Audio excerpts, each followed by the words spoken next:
today? My name is Martin Simpson. I am with FireMaster, and we service and sell fire suppression equipment. I'm going to teach people how to use fire extinguishers and how to know the right fire extinguisher to use.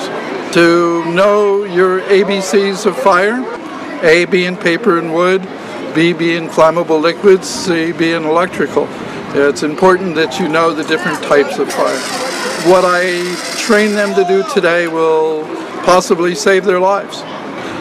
I have a very safe training device that we use for this purpose, and I'll take a volunteer and show them how to use a fire extinguisher. Fight the fire!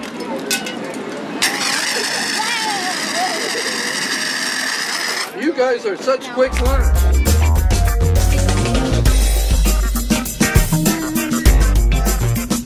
My name is Toby Bolton. I work for Campbell Timberland Management, and we're here to try to teach the kids a little bit about Bucket Brigade and basically just have some fun. The whole day is about fire safety and prevention, and this is kind of how we're doing our part. Besides having a lot of fun and getting a little bit wet, we give them a little bit of a history of what the Bucket Brigade means. From this demonstration, if there's a fire and there's no fire engine, there's no electricity, there's no power, but you have a water source, you can form a line and pass buckets back and forth and put out the fire.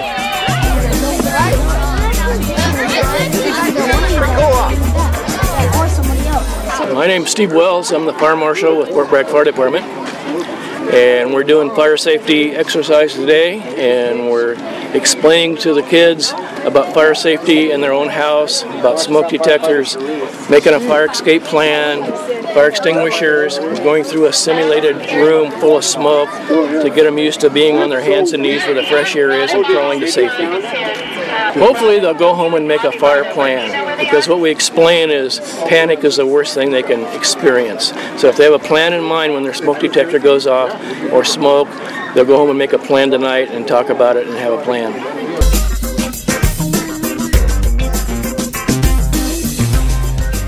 My name is Firefighter Brian Onehala. This is Firefighter Randy Souza. We both work for CAL FIRE, and we're here today helping out with Fire Prevention Day.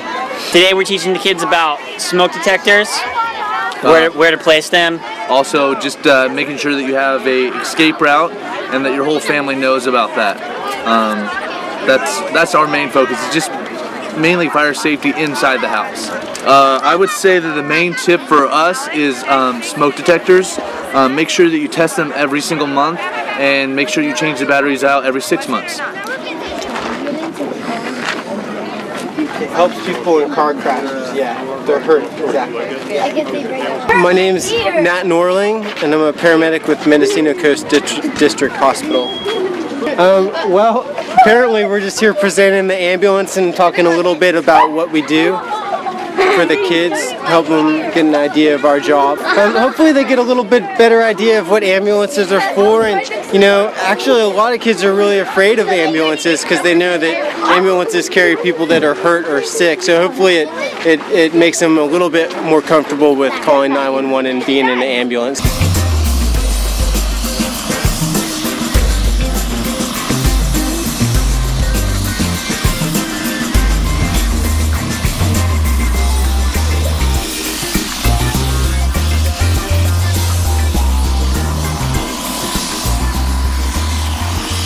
Well, my name is Ryan Sweet. We're here for the Fire Prevention Day out here. I am a flight nurse with CalStar 4. We're assisting with the youth, so they can learn something about what's going on here, and how things work and how EMS work. Well, we're hoping the kids, take that, fire is good, but at the same time that they need to be responsible with it, and learn that they need to be safe. Okay, so in this scenario what we're going to simulate is a vehicle crash, wire laying down, someone's in the vehicle, and what an innocent bystander is going to come up and try and save you or get you out of the car, and this is to explain step touch potential with a vehicle being energized at this time and a guy walking up trying to touch the rig. Okay, come hot. Come hot. So the accidents happen, there's wire laying on the vehicle, here comes somebody to come help. And again, you don't have to be very close to have something catastrophic happen. Right there. Hi, I'm Cynthia King-Felix, Pacific Gas and Electric's First Responder Department. We have Ken Ferris and Jeremy Woodruff with us.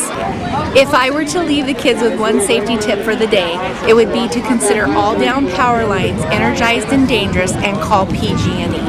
I'm Sergeant Brandon Lee with Fort Bragg Police Department. Well, we're hoping that they'll get some tips on safety for bicycle safety and basically understanding what law enforcement and fire and EMS and all the different services that are available to them do, and all the different things that we're capable of, and have a little trust and a little understanding of what our jobs are. I think one of the most important for us in the police department is for them to wear their helmets, obey all the bicycle laws, understand the bicycle laws. Kind of up to the parents to help them do that, but we're hoping that they'll get an understanding of what the safety issues are all about and how important it is to wear their proper safety equipment. Hi, this is Eric from CAL FIRE in Mendocino. If I could share one safety tip with all the kids out there, if you find matches or a lighter, tell an adult. Looking into investigation, follow-up investigations with that. So that's one of my other jobs I do now. And I deal with all the tow trucks to make sure they're working properly and they're not charging too high of rates.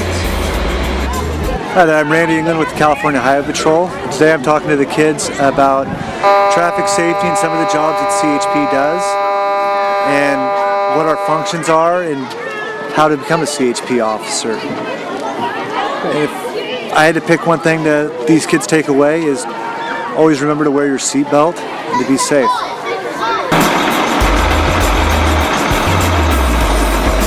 When you live in a big city, oftentimes they have paid fire departments. And the people that are paid make a living being firefighters. Hi, my name is Don Armstrong. I'm a captain with Westport Fire Department. My message today is that it's important to volunteer in your community.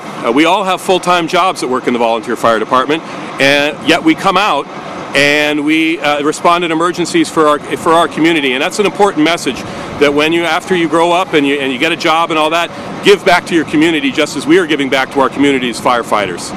Well, the one safety tip I would hope that you'd walk away with is to make sure that you surround your house with enough, cut all the grass down around your house and provide a safety area around your house, because that's the way to save your house. Sometimes fires get out of control. We can't do anything about that, but you can do something about preparing your house for it by making sure all the shrubbery and all the grass is cut down around it.